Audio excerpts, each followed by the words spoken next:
छत्रपती संभाजीनगर शहरातील हडको कॉर्नर परिसरात गर्दीचा फायदा घेत पैसे लंपास करणारी महिलांची टोळी गजाआड करण्यात पोलिसांना यश आले आहे। एक महिला दवाखान्यात पैसे घेऊन जात असताना काही महिलांनी बसमध्ये चढण्याचा फायदा घेत तिच्या पर्समधून पैसे लंपास केले। ज्या महिलेचे पैसे चोरीला गेले त्या महिलेने सिटी चौक पोलीस स्टेशन या ठिकाणी तक्रार दाखल केली होती। त्या महिलेने दिलेल्या माहितीच्या आधारे पोलिसांनी तपास सुरू केला।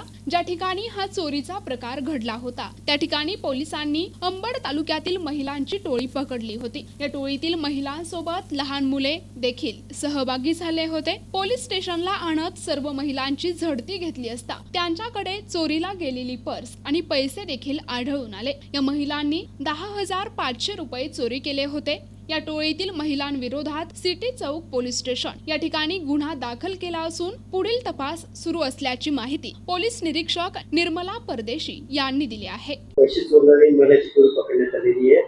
कशी कारवाई करण्यात आली?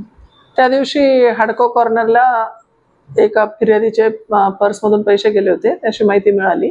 तर त्या माहितीच्या आधारावरती तिथे आमचे लगेच कर्मचारी अधिकारी गेले आणि त्यांनी ती टोळी पकडली होती। त्या बाहेरच्या अंबड तालुक्यातल्या महिला होत्या, त्यांच्यासोबत लहान लहान मुलं होते आणि त्याचाच फायदा उचलून त्या बसमधून त्या पर्समधून वगैरे पैसे वगैरे काढत होत्या। तर तिथे त्या रेड हँड पकडल्या गेल्यामुळे त्यांची नंतर मग पोलीस स्टेशनला आणून झडती वगैरे घेतली, गुन्हा दाखल केला। त्या झडतीमध्ये त्यांनी त्या अगोदर त्याच दिवशी सिडको बस स्टँडलाही चोरी केली असं त्याच्यात निष्पन्न झालं। त्याच्यात तिथं चोरीला गेलेली पर्स मिळाली त्यांच्याकडे, मग ती पण ते गेलं, त्यांना तिथलची ती फिर्यादी बोलवली, ती पर्स त्यांना दिलेली आहे, जप्त करण्यात आलेली आहे आणि ही टोळी अटक करून MCR करण्यात आलेली आहे। चेक केले परंतु प्रायमा फेसी तर काय मिळाले नाही। आम्ही आता कोर्टात पत्र दिलंय, पुन्हा मिळतात ते बघतोय। किती पैसे त्यांनी चोरी केले?